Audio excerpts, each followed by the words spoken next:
Welcome to the Youngpreneur Podcast, a show for young and aspiring entrepreneurs who want to start or scale their own business. Our podcast is dedicated to helping young people find a community and resources to start and grow their businesses. Hosted by Charlotte Eburne and Linda Reed Eburne, our passion is seeing the future of business grow. Welcome to the Young Preneur Society Podcast. I'm your host, Charlotte Eburne, and joining me today is Sasha Eburne. Can you please give us a little introduction to yourself and your business, Sasha? Thank you so much for the opportunity to come and have a chat.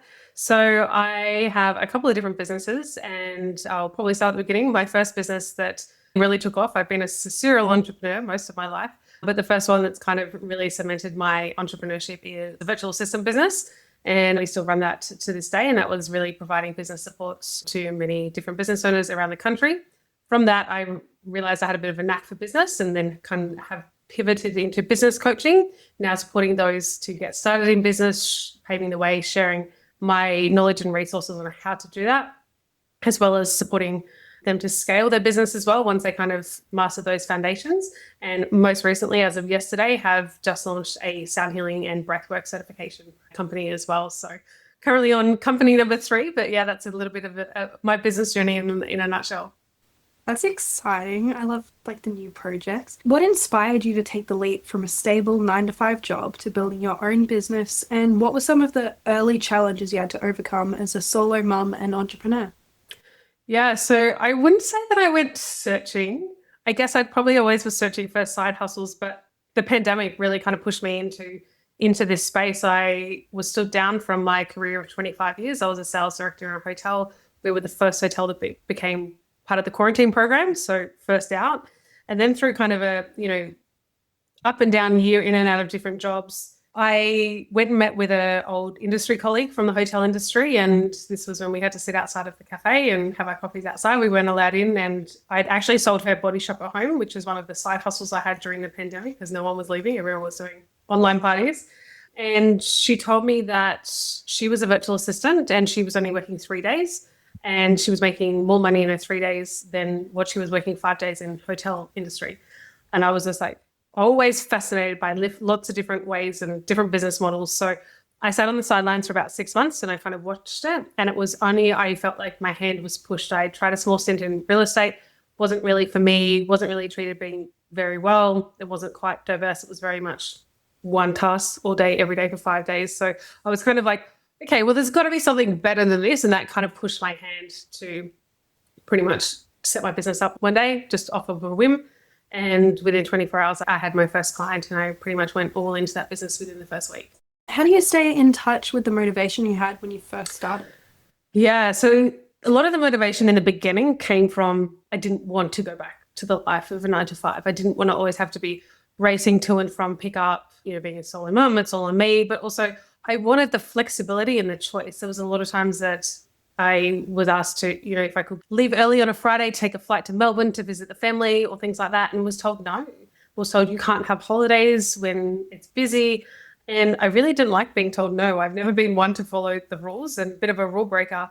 But I think that was the motivation was I don't want to go back to that.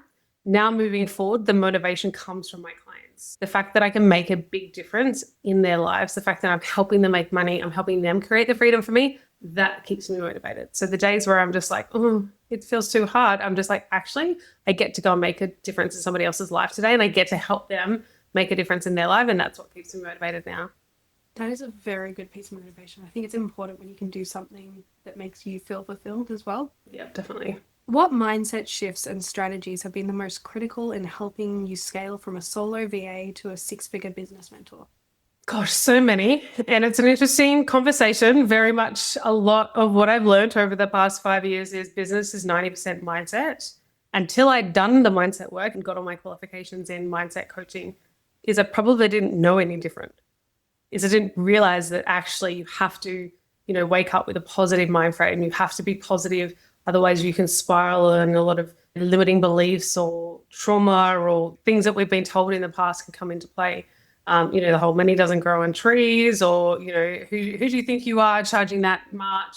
And, all the things that we've kind of been told along the way can play a part in how we play out in our business. And I think one of the things that I tell my clients, and a tip for the listeners, is when things come up for you, actually really check in with yourself to be like, is that something I would say to myself, or is that something I've just heard from somebody else? Validate the story that we're telling ourselves and actually check in with ourselves. And do we actually believe that? Because, let's talk about money doesn't grow on trees. So we're all taught as we're growing up, money doesn't grow on trees and you have to work hard for your money. Yet actually money is printed every single day at the Mint. We have a Mint here in Australia, down in Canberra, they're printing it every day. So actually that fact is not fact. It is fiction. And the more that we even change the way that we feel about money and the way that we actually see, there's so much money out there that everybody can make. You actually just have to take action to do it. We can start changing the way that we feel and see things. And it's a really quick shift in terms of mindset to actually check in with yourself to be like, is that a real fact, or is that something that we've just been told and we've learnt to believe it over time? Yeah, that is some amazing advice. How do you find a way to maintain a work-life balance? So I like to call it in flow, because a lot of people think that it has to be like give or take between both. And what I've created for my life is it's more about being in flow. So I don't have this typical, you have to work between this time and this time, Monday to Friday, because that's what society tells us that we have to do. Is I actually work across 7 days and I pick the hours that I choose when I feel good and when it feels good for me. So, this time of the afternoon is a great time of the afternoon. I only get this 3 days a week, but, I do like to do podcasts this time of day or in the morning, because this is where I get the most amount of my energy. I choose to work on the weekends so that during the week I can do things for me. Or, yesterday afternoon I finished at 3:00 and I went and did a compression leg thing at the recovery place. And I'm like, that's because I get to do that. Whereas I might need to shift some work to the weekend to be able to do that. So it's all about that flow and having the choice to be able to work when we want to, but also making sure that we do the things that light us up as well. Do you find time blocking helps with that? Or do you have any sort of way that you set out your week? Time blocking is a game changer.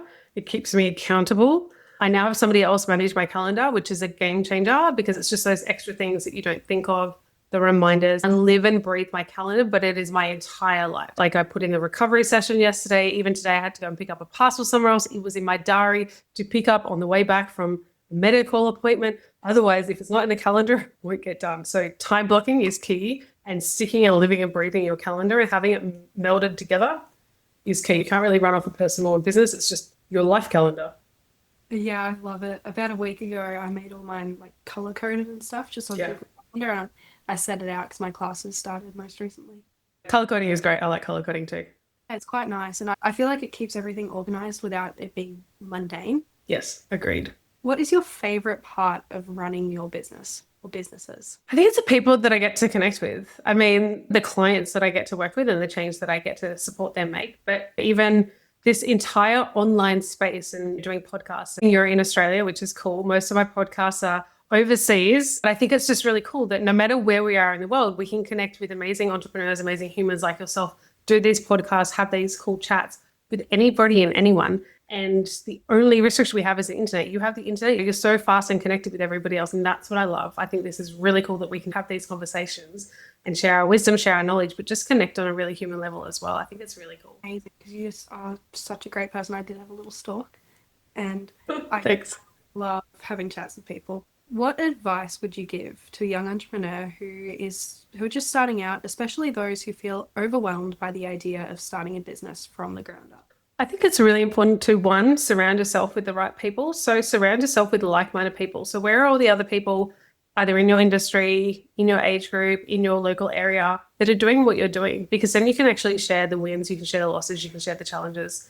I think that's really cool, is the community that you be able to build around you. Like I love the fact I have this huge connection of all these businesswomen all around the country. Some of them I've never met in the flesh, but we can just have voice note conversations. We can have all that. So that has definitely helped, one, be able to just be open and talk about it, because a lot of times our normal circle that we have, they don't get it.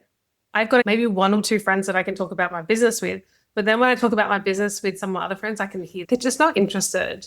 Or, sometimes family don't get it, or they just want the best for us. So sometimes they can be a bit negative and protective, and it's just like, actually, let's just do my thing. And then sometimes if you have negative thoughts come in from things like family, that can actually put you back. So surround yourself with the people that are there ready to rise you up and ready to have those hard business conversations, but also to be there when things are awesome, things are, winning. And you can just be like, oh my gosh, I just launched another business yesterday. And, I messaged all my business friends yesterday. They're like, oh my God, I've been waiting for this. I've been so happy for you. Like, that's super cool. Yeah. Like, I'll be honest, some of my friends or some of my family don't even get the idea of the business. So, you're kind of battling with that, and that's okay. And that's just a growth as an entrepreneur. But yeah, I think connection and community is key. That is some amazing advice. And I love that you've been able to find that space for yourself. Yeah, I think it's really important. They do say, it's you become the 6 people that you hang around, but also your network is your net worth. Yes, I love that. I've never heard that before. That is amazing. I can't remember who said it, but it was somebody famous like Robert Kiyosaki or something, some very famous entrepreneur. If anyone's just starting, try not to let any fear kind of hold you back. Like, it can be amazing, but also there are hard days. There are days where you have to feel like you're doing the same thing over and over again and getting, a different outcome. You might not be in a position to invest in somebody that's walked the path, but there are definitely lots of masterclasses out there, YouTube channels. So just start consuming the information of the things that interest you. There's so much knowledge on YouTube, so much knowledge on podcasts like this. And I think that you can get started from very little and learn as you go, but just start reading books, consume information, and you'll actually just find your path. It's more about starting rather than preventing the start. I'd like to thank Sasha Eburne for joining me on this episode of the Youngpreneur Society podcast. I'm sure our listeners have taken away many lessons and insights from you. I also want to thank our listeners for listening to this episode and supporting the podcast. You can find out more about Sasha and her business at sashaeburne.com. Thank you for listening to the Youngpreneurs podcast. Like this episode? Remember to subscribe and leave us a review. And join us in the Youngpreneur Society, a community for young entrepreneurs to explore the world of business. Youngpreneursociety.com